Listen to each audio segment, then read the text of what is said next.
Assalamualaikum warahmatullahi wabarakatuh. Perkenalkan, nama saya Ramadan Fitriani. Saya berasal dari Prodi Pendidikan Fisika semester 3, MPM 4119011. Pada kali ini, saya akan menjelaskan tentang video pembelajaran pada MK gelombang optik yang diampu oleh dosen Ibu Wahyu Arini, Magister Pendidikan Sains. Pada MK kali ini, yaitu MK gelombang dan optik, akan membahas tentang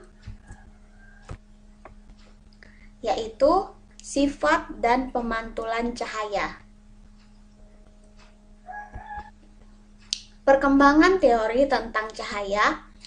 Teori pada abad ke-10, Abu Ali Hasan Ibnu Al-Haytham atau Al-Haze sekitar 965 sampai sekitar 1040 yang menganggap bahwa cahaya adalah kumpulan partikel kecil yang bergerak pada kecepatan tertentu. Teori partikel lalu dikemukakan lagi oleh Isaac Newton pada tahun 1675 bahwa cahaya terdiri dari partikel halus yang memancarkan sebuah arah dari sumbernya. Teori ini dapat digunakan untuk menerangkan pemantulan cahaya, tetapi ketika menerangkan pembiasan cahaya, ia menghadapi satu sandungan, karena cahaya harus dianggap lebih cepat ketika memasuki medium yang padat, karena daya tarik gravitasi lebih kuat. Teori dualitas partikel dan gelombang. Teori ini menggabungkan tiga teori sebelumnya dan menyatakan bahwa cahaya adalah partikel dan gelombang. Pertama kali dijelaskan oleh Albert Einstein pada awal abad ke-20 berdasarkan karya tulisnya tentang efek fotolistrik dan hasil penelitian Fleck. Lebih general lagi, teori tersebut menjelaskan bahwa benda mempunyai sifat partikel dan gelombang. Berdasarkan teori yang telah dikembangkan, maka dapat dikatakan bahwa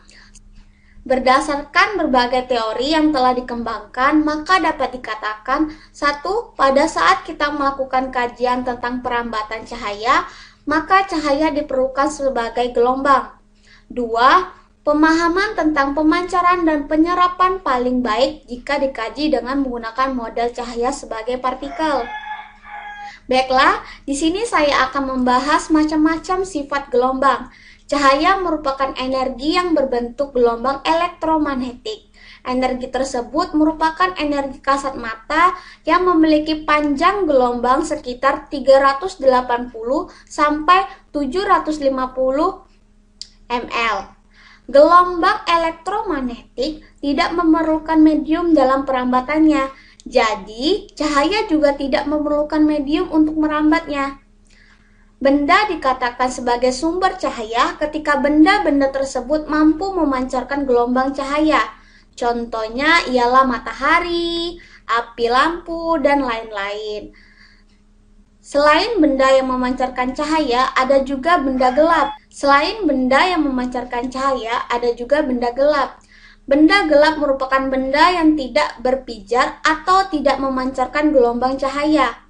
Benda gelap dibagi menjadi 3 macam, yaitu benda tak tembus cahaya yang tidak dapat meneruskan cahaya, seperti dinding dan batu. Benda bening yang dapat meneruskan cahaya, seperti kaca, dan benda tembus cahaya yang dapat meneruskan berbagai cahaya, seperti kertas buram dan air keruh. Berkas cahaya digolongkan menjadi 3 macam. Yang pertama, berkas cahaya yang menyebar atau divergen. Merupakan berkas cahaya yang berasal dari satu titik kemudian menyebar ke segala arah. 2. Berkas cahaya sejajar merupakan berkas cahaya yang sejajar atau satu sama lainnya. Yang ketiga, berkas cahaya yang mengumpulkan merupakan berkas cahaya yang menuju satu titik tertentu atau konvergen.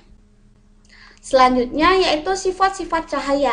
Cahaya memiliki beberapa sifat yang harus diketahui. Jadi bukan hanya manusia saja ya yang mempunyai sifat. Ternyata cahaya juga memiliki sifat.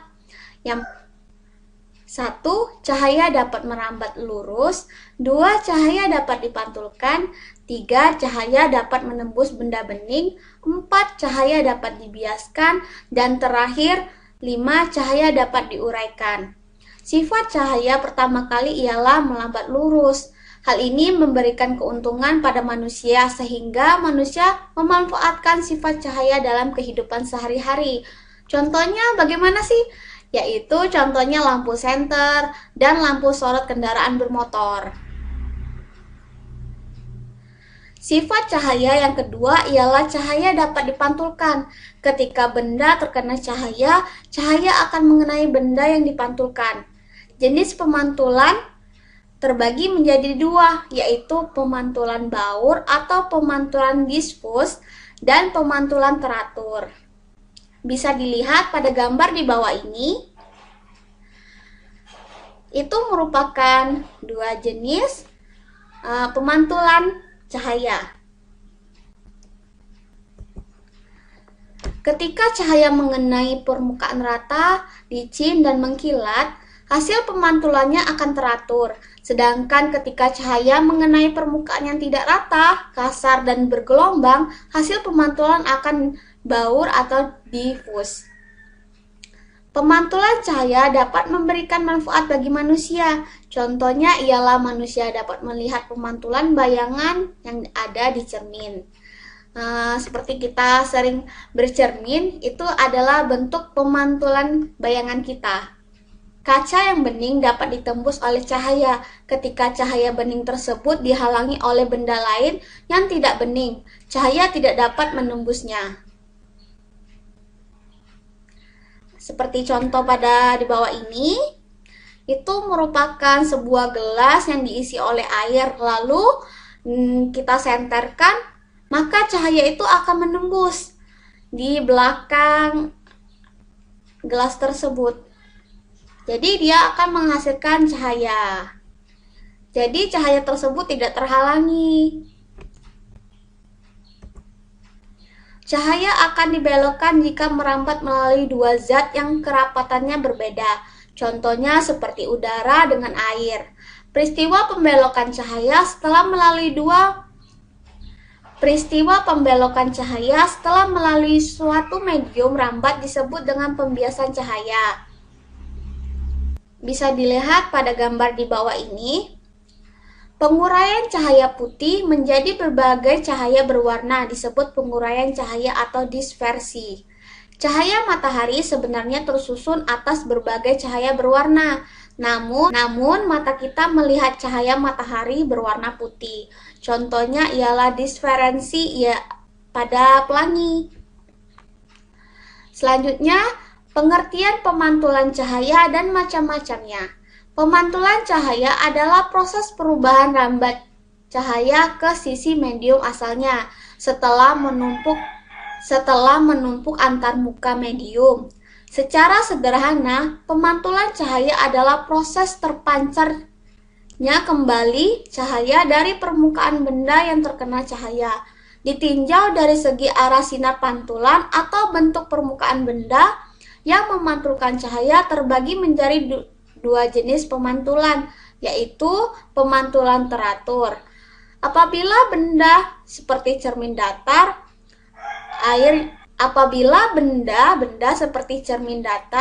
air yang tenang disinari dengan sinar matahari, maka sinar-sinar dipantulkan ke dalam arah yang sama sehingga tampak berkilau. Pemantulan ini dinamakan pemantulan teratur. Pemantulan teratur adalah pemantulan yang terjadi karena bekas sinar datang jatuh pada pemantulan teratur adalah pemantulan yang terjadi karena bekas cahaya datang jatuh pada permukaan halus atau rata. Pada pemantulan teratur, cahaya akan dipantulkan ke satu arah. Bisa dilihat pada gambar di bawah ini. Bisa dilihat pada gambar di bawah ini merupakan pemantulan teratur. Pemantulan cahaya pada permukaan rata diamati pertama kali oleh Libertbot Senelius dan dikenal sebagai dengan hukum Selenius. Sinar yang berasal dari sumber cahaya disebut sinar datang. Sinar yang dipantulkan oleh cermin datar disebut sinar pantul. Dan garis yang tegak lurus dengan cermin disebut garis normal. Hukum pemantulan cahaya. Poin penting hukum pemantulan cahaya atau hukum Selenius yaitu 1. Sinar datang, garis normal, sinar pantul yang terletak pada satu bidang datar. 2. Sudut datang I sama dengan sudut pantul yaitu R. Bisa dilihat pada gambar di samping, ini merupakan sinar yang datang, lalu dibiaskan menjadi seperti ini. Sinar datang yaitu tadi disebut I, dan sinar yang dipantul atau dibiaskan disebut dengan R. Selanjutnya, 2. Pemantulan difus atau pemantulan baur. Pemantulan difus atau pemantulan baur adalah pemantulan cahaya ke segala arah yang terjadi karena bekas sinar datang jatuh pada permukaan kasar atau tidak rata.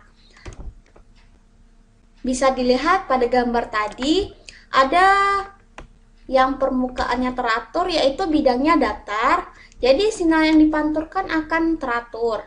Lalu untuk yang pemantulan difus bagaimana?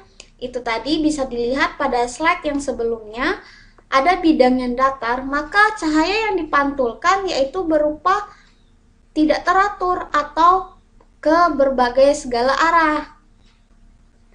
Jadi, cahaya merupakan salah satu elemen yang bisa diketahui dengan mudah dan memang berhubungan dengan kehidupan sehari-hari.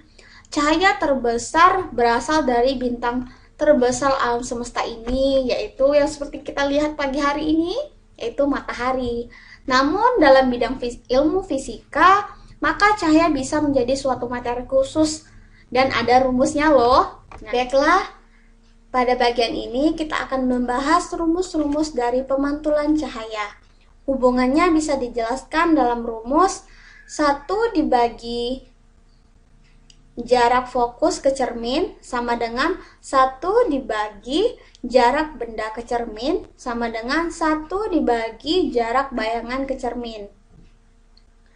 Bisa dilihat di bawah ini merupakan rumusnya. Jadi, rumus pemantulan cahaya dari pemahaman ini bisa meluas pada rumus pemantulan cahaya. Untuk bisa mengetahui beberapa banyaknya bayangan dari dua buah cermin yang membentuk suatu sudut, maka dirumuskan menjadi. Nah, selanjutnya pembesaran visual benda. Selanjutnya yaitu visual pembesaran benda. Pembesaran visual benda sama dengan tinggi bayangan dibagi dengan tinggi benda sama dengan jarak bayangan ke lensa atau cermin dibagi dengan jarak benda ke lensa. Bisa dilihat, ini rumusnya. Selanjutnya yaitu pemantulan cahaya atau banyaknya bayangan. Bagaimana sih rumusnya? Yaitu N sama dengan 360 derajat dibagi dengan sudut 2 cermin dikurang min 1. Jadi simbolnya yaitu N merupakan banyak jumlah bayangan dan A merupakan keterangan untuk sudut 2 cermin. Lalu untuk rumus yang satu ini merupakan satu-satunya rumus yang harus dipahami pada bab materi tentang pemantulan cahaya. Jadi untuk kalian harus memahami benar-benar tentang rumus pemantulan cahaya. rumus pembiasan cahaya. Lalu bagaimana sih dengan rumus pembiasan cahaya? Untuk materi pembiasan cahaya ada beberapa bagai rumus yang harus dimengerti. Pertama yaitu rumus indeks bias cahaya mutlak. Untuk rumus yang satu ini terbilang sederhana dan mudah dipahami, yaitu N sama dengan C per V. C merupakan arti laju cahaya dalam ruangan hampa dan besarnya sudah ditentukan, yaitu C memiliki arti laju cahaya dalam ruang hampa dan besarannya sudah ditentukan, yaitu 3 dikali 10 pangkat 8 meter per sekon. Untuk V merupakan simbol untuk kecepatan laju cahaya dalam medium. Lalu N adalah indeks bias mutlak medium. Lalu untuk rumus indeks bias relatif suatu medium terhadap medium lainnya, maka tinggal melakukan operasi pembagian besaran cepat rambat cahayanya.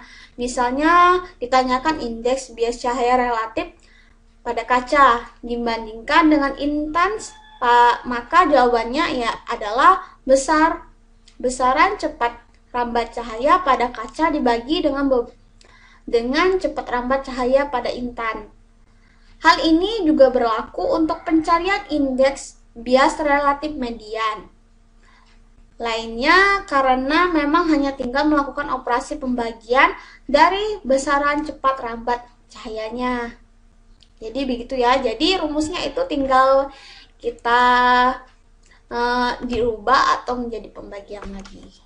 Selanjutnya di sini saya akan membahas tentang contoh soal dan pembahasannya. Di sini saya menyediakan contoh soal yang pertama, yaitu sebuah media, sebuah benda. Contoh soal yang pertama yaitu 1. Sebuah benda diletakkan di antara dua buah cermin datar yang disusun sedemikian rupa sehingga membentuk sudut sebesar 45 derajat satu sama lainnya. Lalu yang ditanya berapa jumlah banyak benda yang dibentuk. Mari kita selesaikan sama-sama. Diketahui di sini yaitu sudutnya sebesar 45 derajat. Lalu yang ditanyanya adalah jumlah bayangan benda yang terbentuk. Mari kita selesaikan sama-sama. Rumusnya yang tadi yaitu N sama dengan 360 derajat dibagi dengan sudut dari kedua cermin. Lalu dikurang dengan min 1. Mari kita masukkan rumusnya tadi. Lalu kita masukkan angkanya. Sudut pada angka tersebut berapa? 45 derajat. Lalu kita bagikan 360 derajat dibagi 45 yaitu 8. Lalu kita kurangkan dengan 1. 8 dikurang 1 adalah 7. Jadi banyaknya bayangan yang terbentuk adalah 7 bayangan. Oh iya, di sini saya akan ada catatan penting. Jika hasil pembagian merupakan bilangan desimal, maka sebelumnya atau sesudah dikurang 1 harus dibulatkan dulu. Jadi biar hasilnya tidak desimal ya untuk yang terakhir. Jadi bukan hasilnya koma-koma, jadi hasilnya harus dibulatkan dahulu. Jadi biar kita tahu berapa banyak bayangannya. Selanjutnya kita memasuki contoh soal nomor 2. Contoh soal nomor 2 yaitu, baiklah kita memasuki contoh soal nomor 2, benda setinggi 6 cm berada di depan cermin cekung yang berjari-jari 30 cm. Bila jarak benda ke cermin 20 cm, maka tentukan jarak bayangan, perbesaran bayangan, tinggi bayangan, dan sifat bayangan. Baiklah, kita selesaikan sama-sama. Di sini diketahuinya yaitu tinggi bayangannya 6 cm. Lalu untuk cerminnya memiliki jari-jari 30 cm. Dan selanjutnya jarak benda ke cermin yaitu sebesar 20 cm. Jarak fokusnya setengah R yaitu sama dengan 15 cm. Yang ditanyakan yaitu jarak bayangan dan pembesaran visual bayangan, dan tinggi bayangan, lalu yang terakhir sifat bayangan. Baiklah, kita selesaikan sama-sama.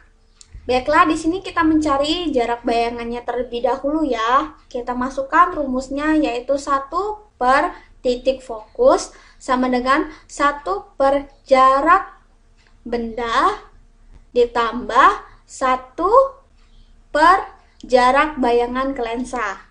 Jadi tinggal kita masukkan ya nilainya. Menjadi 1 per 15 sama dengan 1 per 20 plus 1 jarak bayangan ke lensa. Jadi nilai jarak bayangan yang ini belum kita punyai ya. Jadi kita rubah menjadi, kita pindah ruas menjadi 1 per jarak bayangan sama dengan 1 per 15 dikurang 1 per 20. Lalu tinggal kita masukkan, kita samakan penyebutnya menjadi 60 per 60. Jadi 4 per 60 dikurang 3 per 60. Selanjutnya kita kurangi menjadi 1 per 60. Jadi 1 dibagi 60 yaitu nilainya. Tinggal kita bagikan. Jadi nilai jarak bayangan sama dengan 60 cm.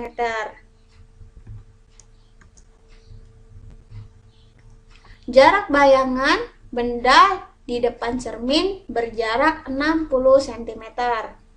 Lalu selanjutnya kita mencari besaran bayangan. Kita masukkan pembesaran visual sama dengan jarak bayangan dibagi dengan jarak benda ke lensa. Tinggal kita masukkan nilainya. Jarak bayangan tadi yaitu berapa? 60. Lalu untuk jarak benda ke lensa berapa? 20. Jadi pembesaran, jadi 60 per 20 kita bagikan. Jadi kita bagi 60 per 20 yaitu sama dengan 3. Jadi pembesaran bayangan benda adalah 3 kali benda aslinya. Jadi benda tersebut lebih besar ya daripada dengan bentuk aslinya. Lalu kita mencari tinggi bayangan. Kita mencari tinggi bayangan. Untuk tinggi bayangan rumusnya sebagai berikut. Pembesaran visual sama dengan tinggi bayangan benda dibagi dengan tinggi benda. Untuk pembesaran visualnya tadi yaitu berapa? 3. Jadi kita masukkan. Jadi 3 sama dengan tinggi bayangan benda dibagi 6. Jadi kan di sini tinggi bayangannya kita belum mencarinya ya. Yang ini baru kita carikan. Loh, kok nilai tinggi bayangannya tidak ada? Kan kita mencari tinggi bayangannya. Jadi kita masukkan 3 dikali 6 sama dengan 18 cm. Jadi tinggi bayangan benda adalah 18 cm. Lalu selanjutnya kita mencari sifat bayangan. Dari perhitungan di atas kita memperoleh data yaitu jarak bayangan ke lensa sebesar 60 cm. Lalu untuk tinggi bayangan yaitu sebesar 18 cm. Jadi nilai dari jarak bayangan ke lensa bernilai positif. Maka bayangan berada di depan cermin sehingga bersifat nyata dan terbalik. Lalu untuk tinggi bayangan benda lebih besar daripada tinggi benda, sehingga bayangan bersifat diperbesar. Dengan demikian, sifat bayangan terbentuk adalah nyata, terbalik, dan diperbesar. Baiklah, itulah tadi materi tentang sifat dan pemantulan cahaya. Tadi saya sudah menjelaskan materinya dan lalu dilanjutkan dengan contoh soal dan pembahasannya. Sekarang, baiklah itulah tadi penjelasan materi tentang sifat dan pemantulan cahaya dari saya. Saya memohon maaf apabila ada kesalahan kata dan penyebutan pada rumus yang salah. Saya akhiri. Wassalamualaikum warahmatullahi wabarakatuh.